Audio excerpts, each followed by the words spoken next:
class. Um, how is everyone? Okay, so let's get into it. Yesterday we began our unit on figurative language. If you remember, figurative language is language that is intended to create an image or an association or some other effect in the mind of the listener or reader that goes beyond the literal meaning or expected use of the words involved. Today we are going to talk about two types of figurative language, similes and metaphors. Um, so what are similes and what are metaphors and how can we tell them apart? Well, both are used to compare two things in interesting ways that can bring to mind images and feelings for the reader. Similes compare two things by using the words like or as. For example, my dad slept like a log, or the student was as busy as a bee, are similes. Okay? Um, Metaphors, on the other hand, also compare two things, but they do not use the words like or as. So they're similar, but there's an important difference. With metaphors, the writer compares two things by saying one is the other. For example, he is a walking dictionary, or the world is a stage, are metaphors. Does anyone have any questions? Then here I would pause for questions if they had any. Okay, I'll move on. I have brought a wonderful short poem to share with you today. Can I get a volunteer to please pass out copies of the poem? Thank you, volunteer. Okay. Writers in all genres will use figurative language, including similes and metaphors, to compare things and to make their readers feel or imagine something. But I think poetry is a particularly good genre for learning about and seeing examples of similes and metaphors, just because there is so much imagery and so many similes and metaphors in this genre. So while I read the poem, I would like for you all to listen for similes and metaphors and circle them on your copy of the poem when you hear them. And we will discuss it after we read the poem. Let me pull it up. Perhaps I should share my screen here. Bear with me while I share my screen. Um,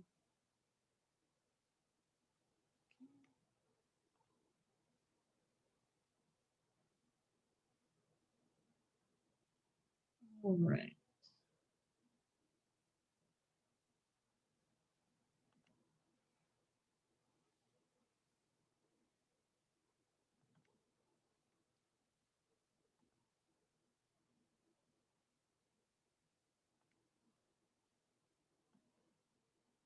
Okay, so our poem is called In the Next, and it is by Mahogany L. Brown, and it is from a collection of poems that we're going to be working with the whole book, but just for now, I will read this one to you. And the collection of poems is called Woke, and it's from a collection from more than one author, I believe. Yes. So we're going to get into that book, but for today, we're going to start here. In the Next by Mahogany L. Brown. Things should be different. We must keep our eyes on the prize. The prize is a good life. The good life smells like true freedom. True freedom is a song we should all be able to sing. It will happen in the hills of Appalachia. It will happen in the streets of Brooklyn. It will happen in the veins of Detroit. Discrimination will no longer be tolerated. Hate will have nowhere to hide. Powerful and meek, strong and brilliant, all of us combined as one. This is when the sky will break open its blue, blue wings, and we will celebrate its lush song. I made a typo when I was copying this poem. So where you see it says the sky will break open its blue wings, I should have wrote blue wings. I will correct that for us, and we can move on. So give me 5 minutes. What? Give me 5 minutes. Sorry. I'm sorry about that. Someone tried to come into our room. We'll move on. Okay.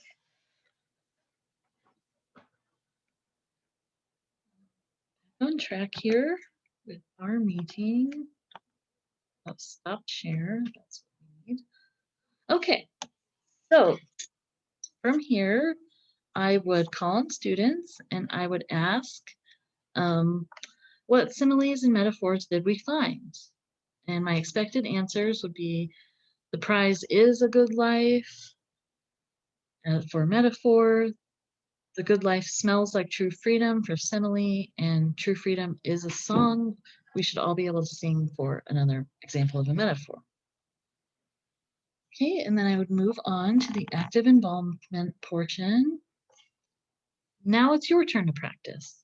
I want you to turn to your partner and talk about the similes and metaphors you found in Mahogany L. Browne's poem. How did they make you feel? What did they make you imagine or think about? Why do you think the author chose to compare the things that she compared in her similes and metaphors? What was her purpose?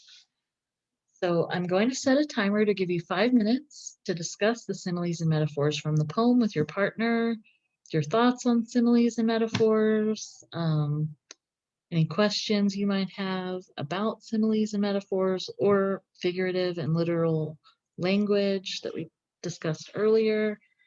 And when the timer dings, I want you to get out your notebooks and work together to come up with your own similes and metaphors. Think about anything you want and try to imagine something that might share some characteristics with it.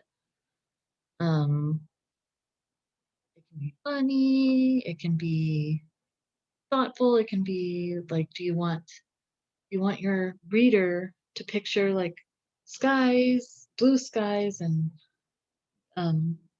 green fields, anything you want. The sky is the limit. Okay, try to come up with 3 to 4 examples, each of similes and metaphors. Again, you can work together, and when you finish, we'll discuss it. I would move on. That was great work, class. Some of your similes and metaphors were hilarious, and some of them were very thoughtful. Before we move on, let's review what we've learned about similes and metaphors. What do they both do? Correct. They both compare 2 things. What words do similes use to compare things? Correct. Similes use like or as. Do metaphors use like or as? Right again. Metaphors use the word is. They're very similar, but they have important differences that we need to remember. Now we can add similes and metaphors to our figurative language anchor chart.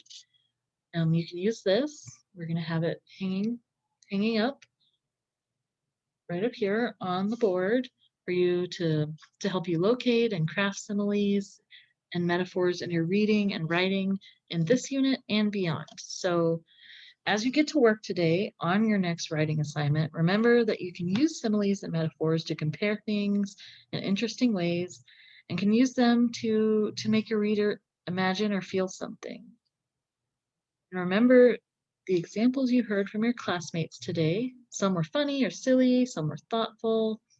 Remember those examples when you're writing on your own and think about what you want your reader to feel. What tone do you want to set for your paper, for your writing? And before I let you go, let's Let's take a look at our anchor chart. Not big enough. Let's make that a little bigger so everyone can see. All right, so this will be hanging up because sometimes it's easy to forget the difference between the two. So we've got here in the middle that they're the definition. They're both used to compare two things, but similes use like or as, metaphors use is, and we've got examples of each. So for you to look at and reference. Now, stop the sharing. And that was great work today, class. We have a little more work to do. Let's get to it. Thank you.